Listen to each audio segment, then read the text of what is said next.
Hi, this is Amy Anderson with B.F. Anderson and Company, and we are doing the technical market report for the week of May 9th. It has been a difficult couple weeks, and so let's just get right into it. And I'm going to start today with a video with David Wright that we saw the other day that I thought was important. I'm just going to show you a quick clip, and then we'll just go from there.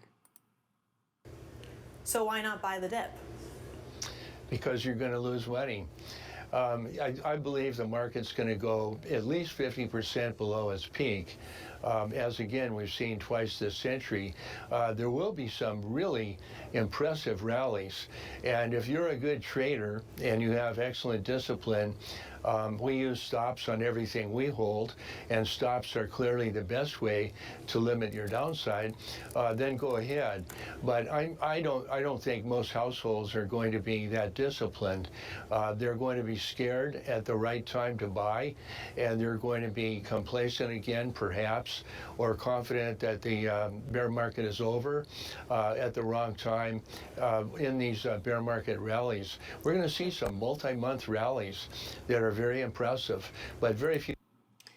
Okay, so basically, coming off of that, we have to agree with David Wright that if you are going to be in the stock market, you need to have stop loss rules. And that's something that we deem very important, especially as active investors. We are stock pickers, but we make sure that we don't let any one of our investments erode our portfolio beyond repair. A lot of people are complacent and will wait until it's just a pure hysteria panic. Not to say that's going to happen, but when you have stocks that are down almost over 70% in the past year, big names too that are in funds and in your portfolios, you might want to reevaluate your strategy or the advisor that you're working with. So let's move on. This is Jesse Livermore. This is a quote. This is almost a 100-year-old quote, and I think it's still very relevant to today, especially in the way that we look at the market. I believe that the public wants to be led, to be instructed, to be told what to do. They want reassurance. They will always move in mass, a mob, a herd, a group, because people want the safety of human company.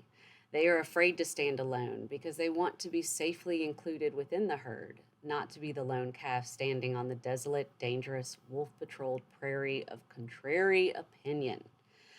I read a book a long time ago that got me into this career called Reminiscences of a Stock Operator. I highly recommend it. This quote is very prevalent to today. You're going to see a lot of individual investors that are stuck in funds that have advisors telling them that buy and hold is the best strategy going forward, that it'll always come back. But if you look at 1966 to 1982, what was that, 14 to 16 years before you got your money back if you were invested in the Dow Jones index? I don't know a lot of people at the retirement ages that can wait 14 to 16 years to get their money back. I would rather have found Walmart. This is the AOR. This is an ETF that tracks basically your 60-40 typical stock bond blend that you will see people try to use in their portfolios as a way to diversify, to try and have like safety as well as a chance at capital appreciation. But it just goes to show that when the market is toxic and falling, not even this type of combination that many financial planners push will work. Apple, solid downtrend. This is a big name. Just wanted to look at some of the leaders because when the leaders aren't working, most of everything is not working. Microsoft, same story. Tesla, same story. The new lows. Now, this is an indicator we deem very important. Typically, in a bull market or a healthy market, you're going to see the number of stocks hitting new lows under 40. Okay, so the last time that was really the trend was back in September, October, November of last year. And then man, volatility started increasing. And this week there was a peak. I mean, over 1,000 stocks hit a new low. So something to pay attention to. Definitely not an optimistic indicator. The NASDAQ, which is tech heavy and probably the most hurt so far this year. I think after today it might be down 30%. Once again, technology growth has been in a bear trend, but we're also seeing it affect commodities too, oil too. Nothing is really safe. This is a ratio that we created between the NASDAQ and consumer staples. It's called the aggression index. This index has helped us sidestep quite a few big drops. A lot of people want to say you can't time the market, but we do believe in listening to the market. And if that means you're timing it, then you're timing it. We're trend followers. So as you can see here, back in 2020, when this black line is going up, that is a sign that we are in a growth risk on market. There's money to be made in technology. There's medical revolutionary stocks coming out. There's just leaders that are about disruptive new things. And that's really what leads secular bull markets. It's the Walmarts, it's the Amazons, it's the Apples, it's the Teslas, it's the Solar Edge, it's new interesting companies, not old big dead companies like Heinz, Coca-Cola, Procter and Gamble.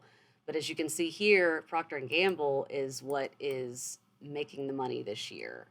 This is a sign that consumer staples have been where all the big money's been hiding. This is a percentage of stocks hitting below their 200-day moving average in the NASDAQ. And right now, over 90% of stocks are hitting new lows, which is also, not something to be super excited about. S&P 500, for a while, this index was looking in better shape, but it looks like it has also decidedly begun to hit fresh new lows. I don't want to put a prediction, but I think it could go another 1,000 points, but we'll see. Here is our watch list. We don't own these stocks. We are not recommending them to you. They simply come through on our filter, and we try to pick 5 that have the highest rating as far as, chart numbers. And Occidental Petroleum Energy, EQT Energy, Devon Oil Exploration Production Energy, Valero Energy, and then Arch Coal. So not a lot of diversity in there. Everything's kind of been towards the energy sector. But I will tell you right now that oil is not immune to what's going on, and there's still a lot of volatility in these charts. I would not truly be comfortable putting all my money towards energy. Things can kind of shift quickly overnight. So with that being said, I wouldn't say this is 2008 again, or that this is the great bottom, but I would say to be defensive. Don't view cash as the enemy. This is a time to be mindful and to be patient, but it's also not a time to be complacent. So just know the difference. And if you have any questions or concerns, please give us a call, and good luck.